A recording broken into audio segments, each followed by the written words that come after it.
বিসমিল্লাহির রহমানির রহিম। সকলকে আসসালামু আলাইকুম। যে যেখান থেকে আমার ভিডিওটা দেখছেন সকলকে শুভেচ্ছা।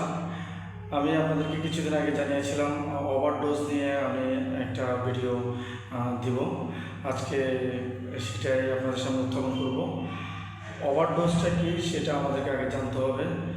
যখন আপনি একটা মেডিসিন নেবেন, সেটা যখন আপনার ডক্টর যে প্রেসক্রাইব করবে তার অতিরিক্ত যখন আপনি সেবন করবেন, সেটাই ওভারডোজ হয়ে যায়।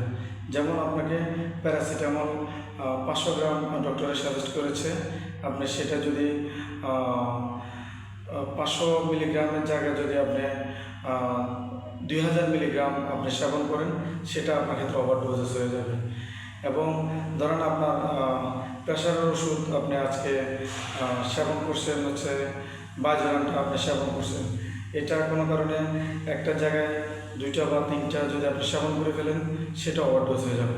ওভারডোজের ক্ষেত্রে যে জিনিসটা মারাত্মক পর্যায়ে হয়, সেটা হচ্ছে ওভারডোজ অনেক ক্ষেত্রে আপনার বডিতে ক্যাপচার নাও করতে পারে।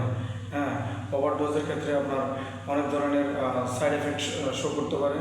ওভারডোজের কারণে আপনার যে মেডিসিনের যে আপনি নিচ্ছেন, যে আপনি যে কারণে নিচ্ছেন, সেটার হিতের বিপরীত হয়ে যেতে পারে। হ্যাঁ, যেমন আপনার হাইপার টেনশন আছে, অর্থাৎ উচ্চ রক্তচাপ। আপনি উচ্চ রক্তচাপের একটা ওষুধের জায়গায় আপনি 2টা বা 3টে ওষুধ খেয়ে ফেলছেন, সেক্ষেত্রে আপনার উচ্চ রক্তচাপটার যে কন্ট্রোল হওয়ার কথা ছিল, সেটা অনেক বেশি লোতে নেমে যাবে, যার ফলে এটা মারাত্মক হতে পারে। ঠিক একই রকম প্রত্যেকটা ওষুধের ক্ষেত্রেও সেই রকম প্রভাব হতে পারে। তাই আমাদের সকলের উচিত চিকিৎসক যেভাবে প্রেসক্রাইব করে সেই প্রেসক্রাইব অনুসারে সেভাবে ওষুধ সেবন করা।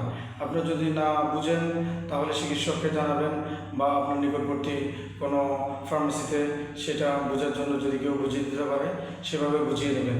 তবে কোনো ওভারডোজ মেডিসিন আপনি নেবেন না, বা আপনি কোনো ওভারডোজ মেডিসিন সেবন করবেন না, কারণ এটা আপনার জন্য ক্ষতিকর, আপনার স্বাস্থ্যের জন্য ক্ষতিকর। তো সবাই ভালো থাকবেন, সুস্থ থাকবেন।